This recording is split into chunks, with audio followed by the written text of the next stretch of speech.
to the Horror with your hostess with the most, Sister Annabelle, as always. Welcome back. So today we're talking about a movie that is pretty much you either love it or you absolutely hate it, and that is the OG Blair Witch Project. Yes, the Blair Witch Project from 1999. So let me just say that like the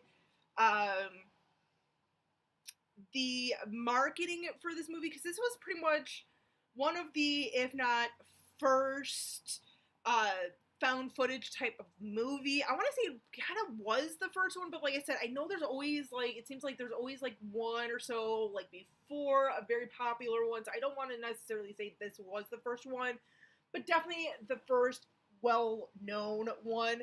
And marketing, oh my god, like my little like 14-year-old self thought, oh my god, is that real? Is that real? Is it real? Like I, for a hot second, thought like, oh my god, they really are lost, and like what?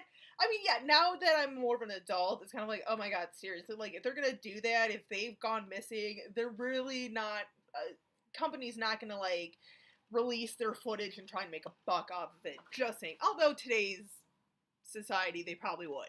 But no, this is, like I said, kind of at the beginning of the video, it's one of those movies that it's either you really are into or you absolutely freaking hate. Like, I remember watching in the summer, I was going into high school, and I remember sitting in study hall one day or whatever. Someone had brought up, like, this movie, actually. I remember this one kid was like, oh, the Blair Witch, it's so stupid. I'm like, why did you think it was stupid? Oh, nothing happens. I'm like, plenty happens. Like, do you not realize you could maybe use your imagination? It's one of those movies. If I wanted to use my imagination, I'd read a book. High schoolers, man.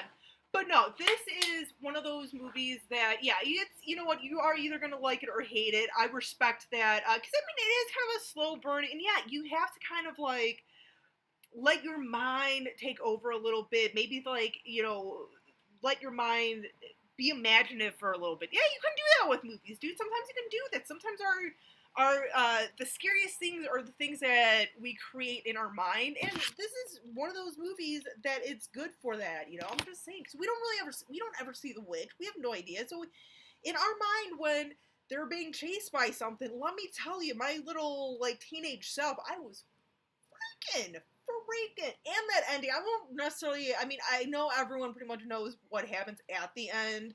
But it's like, even for me, like, that ending, ooh, kind of creeped me out a bit. Ooh. Just saying.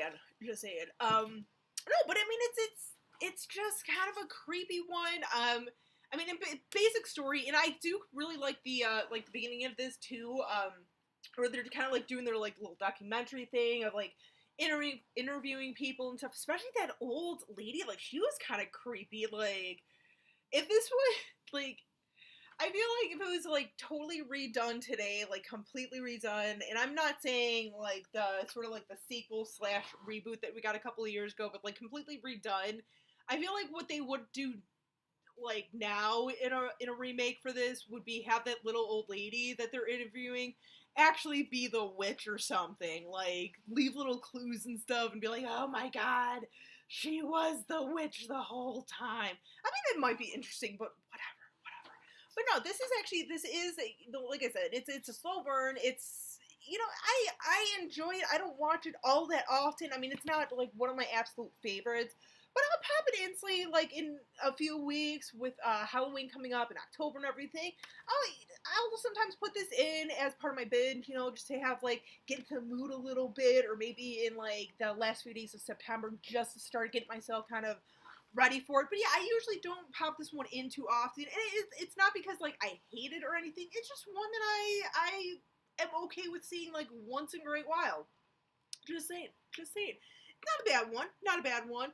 And like I said, I know people tend to really either be very divided, whether it's you love it or hate it. I mean, and people who say, like, oh, I hate it, nothing happens, it's so stupid. I respect that, because honestly, like, there's a few movies, like, I know, the one I did last week or whatever that we got in Horror Pack, I mean, I was even kind of like, with that one, I'm like, yeah, it's basically Blair Witch. basically, you know, it's like it's certain situations like that. It's like you can only kind of see the same story done so many times. But definitely, I mean, if you're gonna have to really watch a found footage where not a whole lot happens, maybe use a little bit of your imagination, get a little creeped out, go for this one. Honestly, like, don't even mess around with any of the other ones. And yeah, thank you, Blair Witch, for creating a trend that we are so saturated with now. Yeah, thank you. Thank you. But whatever, you know, I mean, I'm glad to an extent that this movie did come out and it was one of those sort of found footage movies, because I mean there are some found footage movies out there kind of worth checking out, just saying.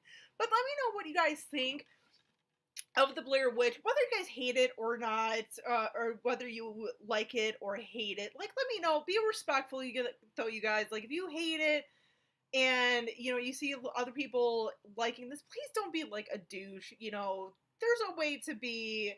There's a way to have a conversation with differing opinions and not be a complete douche. I'm just saying. But if you guys do find a douche, a troller, and not just for me, stick up for that person. I'm just saying.